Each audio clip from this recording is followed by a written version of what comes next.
Well, that was fun. That's great. Okay, now to the mundane. What I want to do is take stage one, because a lot of people are going to be in stage one, and a lot of vendors are still trying to provide solutions to radiologists who are going to be doing this for the first 2 years, which will be stage one. Talk about that, but yet knowing that about a month ago, another 1,000 or so pages of regulations came out, I've tried to decipher that and working with Mike Peters at the GR Government Relations Group at the ACR to break that down a little bit and decipher it into, if I had 10 minutes to tell someone in radiology what I would think of, worry about, be excited about from stage two. I'll talk about that. And I kind of pepper it through the presentation, but then I also spend quite a bit of time at the end. So I'll stay on track, or if not, I'll pull us back into time. There's a number of advocacy positions that I've served on over the last few years in meaningful use. I think there's a lot of groups that are getting more involved, and that's a good thing. I also think that industry, our industry, radiology industry, has gotten more involved and is doing so as time goes on, which is also a good thing. Let me just level the playing field here a little bit. I'm sure most of you probably know this, but there may be some that don't, so I'll just tell you that this is a voluntary federal program, quality program that promotes electronic health records, not the old concept of EMR and EHR, but collectively electronic health records. And the legislation was passed several years ago now, and there's been 2 rounds of regulations, final rules. Stage 1 and stage 2 is what they're called. A little bit of a misnomer, and I'll talk about that later. But think of them as 2010 and this year, 2012, were when these sets of regulations came out. This was a survey that was done with KLAS, K-L-A-S, and RSNA in preparation for RSNA last year to kind of let folks know, as well as the federal government know, where radiologists stood in this requirement that we had to comply with this program if we didn't want to get hit with penalties. And this shows basically 2 pie charts. The one is asked the question to radiologists. It was to 208 radiologists, I believe. What was their knowledge of meaningful use? And very familiar was very low, 6%. And yet it asked them, are you planning to qualify for the program? And the majority of them said yes, or they're considering to do that. So there was a giant knowledge gap of radiologists that were trying to participate with the knowledge or lack of knowledge that they had. This is a multi-phased approach. 3 phases or 3 stages are required by legislation, but it's not to say that there can't be 8, 9, 10, 12. A lot of people say that the final stage of this will probably be something that looks like accountable care organizations. So basically this is kind of the training wheels for if we have to do quality and change fee-for-service into a different pathway of remuneration from CMS. We are in solidly in stage 1. When you start the program now, you start in stage 1 and do that for 2 years. But we're also have just recently seen all of the information for stage 2, which really won't affect us until 2014. This is just a quick view of, as Jacob was saying, who the agencies are. The 2 main agencies that are involved are under HHS, and that's the ONC and CMS. I like Jacob's analogy of the tests for driving the car and then for certifying the car. So the ONC works with vendors to certify the product, while CMS works with the providers to make sure that we're using that in a meaningful way. And then we attest to that, and then that's how we get our incentives. Currently, there's 33 certification criteria that map up to the 25 objectives that we have to do. So if it says we have to measure blood pressure, on the left side of the slide is the criteria of exactly how the technology has to hold that blood pressure, how it has to present it, preserve it, et cetera. And then there's 8 additional privacy and security measures that obviously those technologies have to provide. When we look at stage 2, it's pretty much the same format. Things change a little bit. There's less measures, but it's kind of a misnomer because several of them have been pulled together. So it's about the same or a little bit more in stage 2. And there's 45 certification criteria, which sounds a little more challenging for the vendors, but things have changed a little bit there too that I'll talk about later, so it's not as bad. Just one takeaway, I think, although there's been a lot of pushback from providers talking about stage 2 is too hard to get to, I think because of the exclusions and the exceptions that have been put in place, that it's actually probably easier for radiologists to achieve stage 2 versus stage 1. This is an old slide, about 6 months old, but you can see that we're still in the billions of dollars that have been paid out in incentives to participating eligible hospitals and eligible providers like ourselves. I'll just go through a couple quick terminologies that I think are important distinctions and people tend to kind of get wrong. So I'll just focus on these three first. This applies to stage 1 and stage 2. So CERT is the kind of way you say this acronym that reduces down the phrase Certified Electronic Health Record Technology. So CERT does not have to be a traditional EHR or EMR. Remember, we were always talking about certified electronic health records. And the pushback I would get from vendors in our space, such as RIS and PACS, they would say instantly, our RIS is not an EHR, our RIS is not going to be an EHR. In fact, sometimes we don't even like EHRs because they have risk components and they're trying to replace us. And so there's, I wouldn't say across the board, but there's been some resistance to risk vendors to consider themselves part of this program. And I think at the core, that's just the wrong way to look at this. I think that the intent is to call electronic health records the technology that's used to be able to hold patients' records, whether it's a radiology report, an order, an image, et cetera. So I think we all have to, from our technology standpoint, have to be on board with trying to comply and be certified. Any health IT product that is proven to meet the requisite of ONC criteria is CERT. And as I say, risk packs and speech reporting products can all be CERT.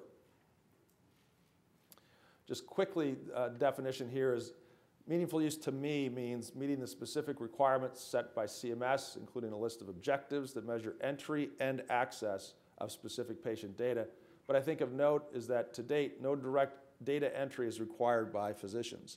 So I also get a lot of pushback from radiology groups saying, how can they ask me to do this? Why do I have to record a blood pressure? I don't have time for this. Well, there's really nothing that's required for the physicians, the highest paid employees in those groups. It just needs a little bit of structuring and workflow to make this accommodation. The eligibility, so a lot of radiologists have been told by their CIOs that they're hospital-based physicians and they're not eligible for this program. It means they're not eligible for the incentives or for the penalties. And in most cases, that's just not true. The simple thing to try and ask yourself or ask your radiologists or your customers for those vendors here is if more than 10% of your practice is performed on outpatients, then you're eligible.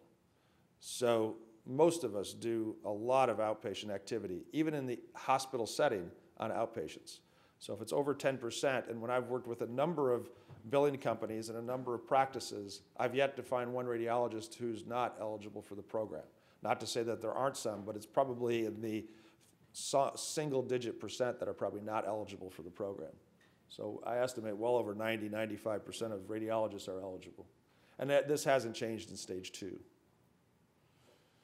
So I look at this as a 10-step approach because every single scenario of radiologists where I have 3 practices, 2 are in imaging centers, 1 is at a hospital that already has certified technology, but my other one doesn't, and 3 radiologists go back and forth. It's all different, but I've tried to have a kind of a common approach that you would look at things as to how to decide if you're eligible or not. The first thing I think you have to do is just get familiar with the program.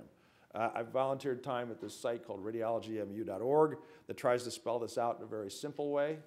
You need to understand your organization's plan for meaningful use. So if you're at a multi-specialty practice, if you're at a hospital, like many of us are, then you need to understand what the CMO, CIO, CMIO's path and approach toward meaningful use, not just for the hospital, but for the physicians that are affiliated with the hospital, what the plan is. Because there's a great chance that if you do most of your radiology there, you'll be able to achieve your requirements for compliance by using the technology that's at your hospital, even though it wasn't directly intended for your use. In this case, here's just a generic hospital that's implemented a complete certified electronic health record. In this case, it's an academic medical center with EPs, eligible professionals using that system and other care providers. And there's a data aggregation and dashboards to tell them all along the way, I'm hitting this measure, I'm not hitting this measure of the 25 thresholds and objectives that you have to achieve before you attest. You need to gain institutional acceptance for participation in the program. I take a number of calls from chairmen of radiologists who ask me to speak with their affiliated CIO to explain to them that radiologists are eligible, and in many cases, they're really dependent upon that hospital to be compliant. So if the bulk of my practice is happening at a hospital, and the hospital won't allow me to use their EHR system to be compliant, terrible things would have to happen for me to comply. I'd have to put in a completely separate certified product. I could possibly get my risk completely certified, or maybe a vendor has done that for me. If not, then I might have to switch out my risk to another risk that's completely certified. So it's just the wrong approach. So you really need to work with your CIOs and CMIOs to understand and to try and convince them that you're part of that plan. You need to identify and understand the technology that's being used for compliance. So in hospitals, many times, they've only solved their own problem, eligible hospital solutions, where you're an EP and you need different kind of technology. Now, some of that's changing in stage 2, but that's still the situation we're in today. Let's take this scenario where expand out that previous slide that I had where the hospital has bought certified EHR technology, and there's a risk that's not certified. So I get this call quite a bit. Folks saying, well, my RIS isn't certified, but I have an EHR that has all of my patient data inside of it. That is, but I don't enter data into that, although my data goes in there from my RIS, but I do have access to that system to look at patients' prior exams, information, that kind of thing. Well, you can use that complete certified EHR to be compliant, even though your RIS is not. And that's, again, another thing that CIOs and folks just don't really understand. You need to determine your measures that are available and required for your practice. So the good situation that we're in as radiologists is we can exclude ourselves, depending upon our practice, from many of the measures. And you need to create policies around exactly how you're going to exclude yourself. So remember, you can be audited for up to 6 years. So if you set a policy in place, people come and go, different administrative director, you don't remember what you said and why you said it, now you're going to get audited. You really need to have a paper trail behind you to say, this is how we interpreted this regulation. We even tried to email CMS, they did or didn't get back to us. This is how we set this policy, et cetera, et cetera, et cetera. So you need to do that diligence in place. And there's ones in specific that I'll talk to here, which are the seen by the EP policy, the office visit policy, and the vital sign policy. Well, I think Alberto's going to talk about as well. So these are the 25 stage 1 measures and objectives. And I'm not going to talk about any of the specific ones, but I will show you that except for the ones that are solid green, there is an opportunity for exclusion or reduction of these objectives to a smaller population of patients that you would have. So it's important to take a look at the subtleties here, which can save you a lot of effort when you're deploying your technology. Let's look at one in particular, recording vital signs, which changed in stage 2. So I'll talk about some of the new regulations. And that is that it used to be that you used to have to do height, weight, and blood pressure. Now with stage 2, effective in 2013, if you believe that height, weight are relevant to the scope of your practice but not blood pressure, then you can exclude yourself from recording blood pressures. Another one is the office visit. So by definition and some improvements, CMS said that, and ONC, we emphasize that there's room for EP discretion in this definition, and the most important consideration in utilizing that discretion is that the policy apply for the entire EHR reporting period across all patients. Basically, this is saying that you have the opportunity to define what is an office visit to you. So what does that matter? Well, there is one measure that says visit summary is based on an office visit, not on a patient encounter. So it might be a bit of an effort to create visit summaries, which it has been for us, and so you can reduce that burden and be compliant with the program as long as you create a policy that describes that. And then the seen by the EP denominator. So this basically is saying that somewhere in the objective, it talks about seen by the EP. Well, what about when I'm reading a chest x-ray on a patient that I never see? Am I seen, have they been seen by the EP or not? And again, that's another policy you can specify, and you can see there's 9 objectives and measures that are affected by this decision that you make with that policy. And we'll go into the details, but there have been folks that have written letters to CMS in radiology with clarification coming back, suggesting that these kind of exclusions do apply to radiology. So let's take a look at stage 1, the 25 MU objectives and their denominators. So the total outpatient population, not just CMS, but your total outpatient population applies to about 7 objectives and measures. Then the seen by outpatient population, so patients that you have seen and meet that criteria, affect 9, as I showed in that previous slide. Total office visits, just one measure. And so this number gets smaller and smaller, and there's 8 that are system functionality that are not based on percentages. So when you think about it, look at Mass General, the left bar is about 750,000 exams. The second bar is about 80,000. And then the third bar could be probably about 10,000, but we've just mapped it up to the 80,000 just to make it easier for us to do and manage. Now that'll change in stage 2, where if you look at that top row of numbers up there, you can remember before it wasn't quite like this. Now the total patient population is 6. Seen by the EP was 9, it's now 4, but the office visit has gone up quite a bit to 6. So we'll probably be more strict about how we define office visits so that we have less work to do, still be compliant with the regulations. You need to create a comprehensive set of compliance documents defining all of those policies, as well as, I think, your workflow strategy and who's participating in the program. At this point, I think it's helpful because this is probably a one-time event, and there's templates that might be available from vendors or from consultants, so you might want to think of engaging them at that point. I would review all of this with your legal team and your implementing team and the CIO and the CMO just to make sure that they're on board. Review the compliance documents with your department stakeholders and then deploy it and monitor for dashboards early. So you can turn these dashboards on.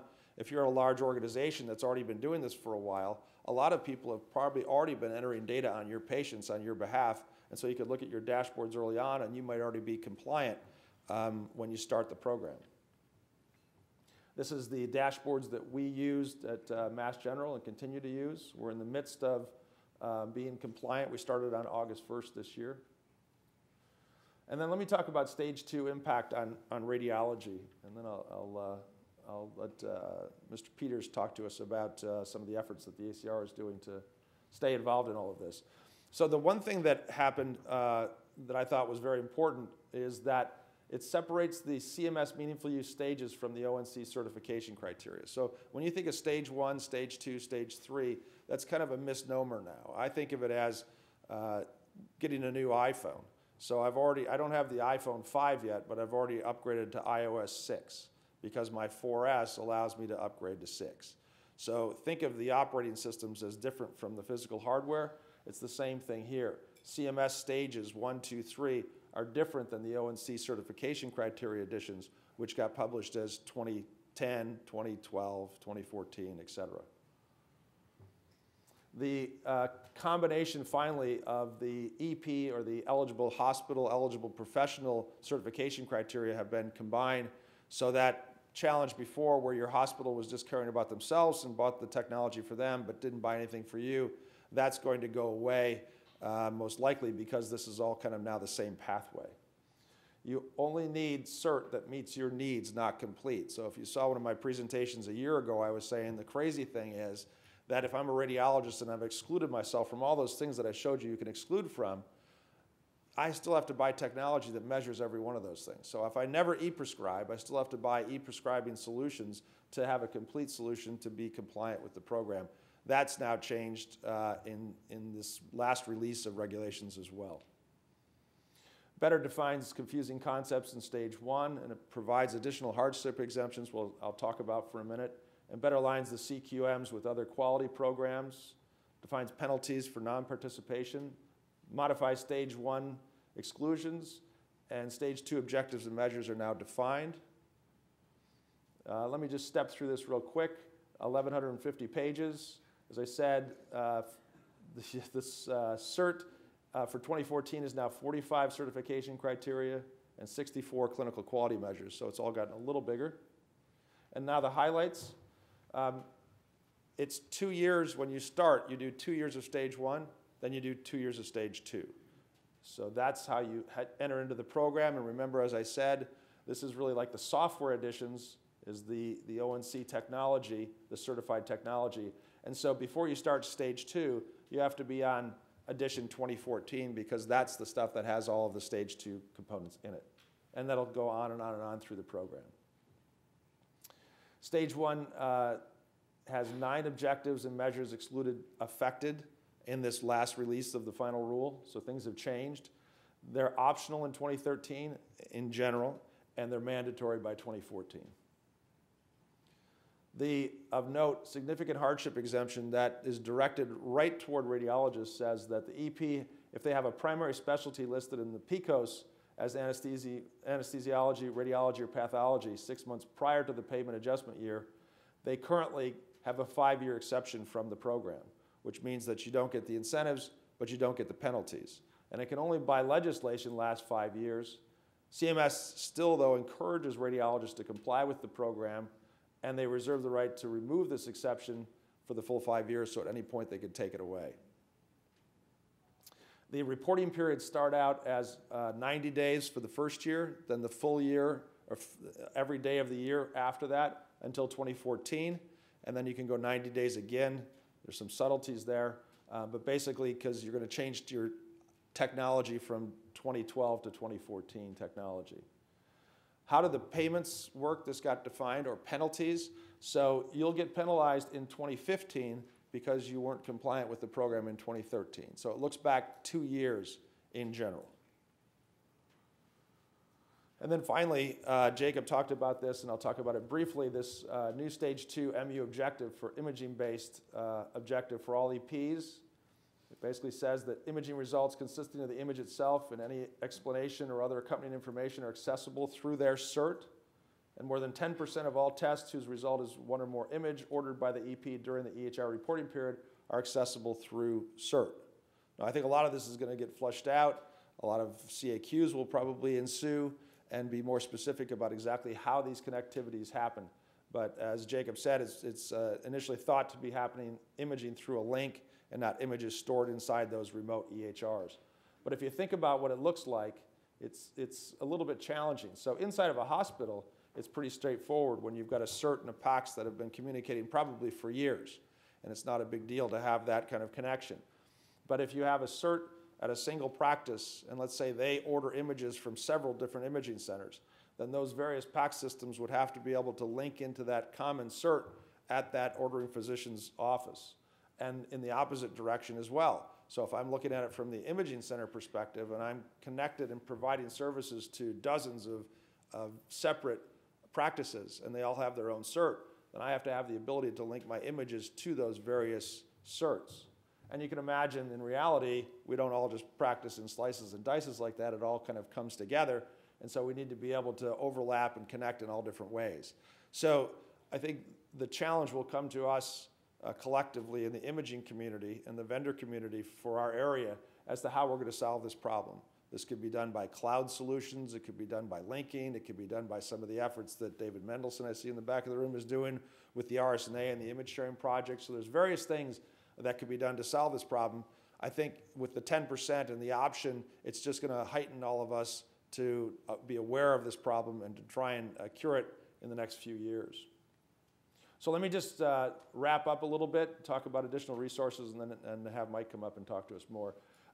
There's a book available that I wrote, and web pages, iPhone apps, that kind of thing. This is all voluntary time, so I'm not cashing in on this effort. It's really just to try and get this information across to you, because as you can imagine, it's very, very confusing, and it's forever changing and updating. So I think it's important in any way that you can to get yourself up to speed, and as Jacob said, get engaged with the process by which we can stay involved through this in the imaging community. Thank you very much.